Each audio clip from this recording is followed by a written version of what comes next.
Students, तो चलिए आज हम लोग शुरू करते हैं क्लास 9 के एक्सरसाइज 2.4 का क्वेश्चन नंबर 8 का फोर्थ पार्ट। बाकी के जो 3 क्वेश्चन थे इस क्वेश्चन के अंदर वो मैंने पिछली वीडियो में कवर कर चुका है। इसमें हम लोग बाकी 2 क्वेश्चंस कवर करेंगे। तो हमारा फोर्थ क्वेश्चन है 64a cube minus 27b cube minus 144a square b plus 108ab square. तो जैसे पिछले क्वेश्चंस में मैंने क्वेश्चन सॉल्व किया है, सेम मेथड से हम लोग इस क्वेश्चन में भी सॉल्व करेंगे। तो क्योंकि ये क्यूब का फॉर्मूला है तो 64 जो है वो किसका क्यूब होता है, तो 4 4 जा 16 और 16 4 जा 64 और a क्यूब किसका क्यूब है, तो a का क्यूब है, तो ये 4a का क्यूब हो गया। माइनस 27 किसका क्यूब होता है, तो 3 का क्यूब होता है और b तो 3b होल क्यूब हो गया माइनस 3 इंटू a का स्क्वायर, तो ये क्या हो जाएगा 4a का स्क्वायर इंटू b जो कि हो जाएगा 3b प्लस 3 इंटू ए का वैल्यू क्या है हमारा 4a इंटू बी का स्क्वायर जो कि हो जाएगा 3b का स्क्वायर। तो अब आप लोग इसको चेक भी कर सकते हो कि तो कैसे करेंगे।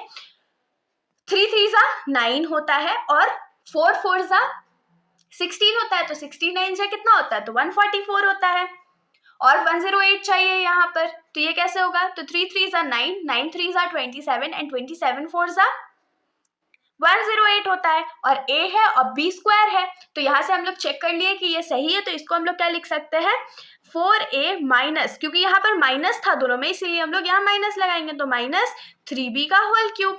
अगर आप लोग चाहो तो इसको भी आंसर लिख सकते हो, वरना अगर बुक के हिसाब से आप लोग आंसर लिखोगे तो ये हो जाएगा 4a minus 3b into 4a minus 3b into 4a minus 3b, ये हमारा आंसर हो गया।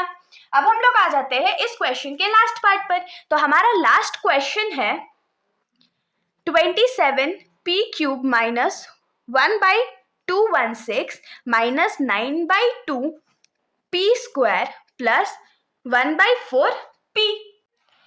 तो इसको भी हम लोग सेम मेथड से सॉल्व करेंगे। तो इसमें हम लोग सबसे पहले क्या लिखेंगे, तो 27 जो है किसका क्यूब होता है, तो 3 का, और p क्यूब किसका क्यूब होता है, तो p का, तो 3p का होल क्यूब हो गया माइनस 1/216 है, तो 216 किसका क्यूब होता है, तो 6 का होता है। तो इसको हम लोग डायरेक्टली 1/6 का होल क्यूब लिख सकते हैं। क्यों, क्योंकि 1 का क्यूब तो 1 ही होता है। माइनस 3 इंटू ए स्क्वायर, तो ए स्क्वायर हमारा क्या हो जाएगा, तो 3p का स्क्वायर इंटू b जो कि हो जाएगा 1/6 प्लस 3 इंटू ए इंटू बी स्क्वायर, तो ये हो जाएगा 1/6 का स्क्वायर। तो अब आप लोगों को अगर इन दोनों को चेक करना है तो हम लोग इसको कैसे चेक कर सकते हैं, देखिए रफ में हम लोग इसको चेक कर लेते हैं।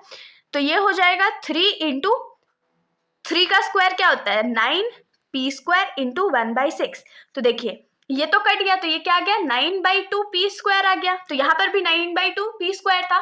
नेक्स्ट वाले को हम लोग कैसे चेक करेंगे, तो 3 3 जा 9p होता है इंटू 1 का स्क्वायर 1 होता है और 6 का स्क्वायर 36 होता है। तो ये 4 टाइम्स में कट गया